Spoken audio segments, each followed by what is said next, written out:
Coca-Cola, Kraft, PepsiCo, General Mills, and Nestle. Their products include Oreos, Cola, Doritos, mac and cheese, Cheerios, and Sour Patch Kids. The city's lawsuit argues that these companies knew they were selling food that made people sick, but sold it anyway. As a result, San Francisco says it had to pick up the tab by treating illnesses it says are caused by eating all that ultra-processed food. Vani Hari is a best-selling author and food activist. She joins me now. Vani, great to have you. So San Francisco's mayor, Daniel Lurie, said today, families deserve to know what's in their food. We are not going to let our residents be misled about the products in our grocery stores. This is what you've been saying.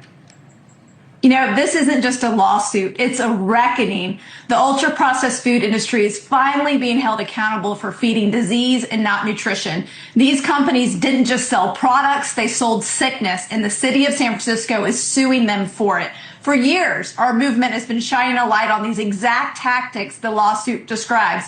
Engineering cravings, chemicals nobody asked for, and marketing aimed straight at our kids. We've pushed for transparency, we've pushed for safer ingredients, and I've taken the heat for it specifically. But now we're seeing a major city finally put all of this into a legal complaint, and the tide is turning. Big Food's old playbook isn't working anymore. Yeah, it's striking how much the lawsuit claims that these food companies are following Big Tobacco's playbook, that they are, engineering and designing these ultra-processed foods to be addictive. They're also marketing these foods to kids with Tony the Tiger, and we've got Fred Flintstone, Cuckoo for Cocoa Puffs, all these characters that are mass marketed. These are all things Big Tobacco did by marketing cigarettes like Virginia Slims to women and lying to people and making it addictive.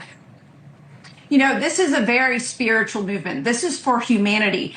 I don't know how we can stand a chance against this type of manipulation when a company like PepsiCo has a robot that mimics human taste buds. The fact that Cheetos are engineered to melt away and have this thing called vanishing caloric density when a food dissolves quickly so the brain doesn't register the calories, so you keep reaching for more. And how Doritos are laced with MSG that's given to rats in obesity studies to make them fat, and create flavors that don't exist in nature. The chemicals they create intensify in the brain, and our brains aren't built for that level of flavor overload. The powder that they put on snack food, so it's meant to stick to your fingers, so that dust increases consumption with each lick and each repeat into your mouth. The fact that cereals are marketed to kids to stay crunchy in milk longer, to increase the satisfaction hit, to make bright colors look more flavorful than they are, because processed food without them would look dull and gray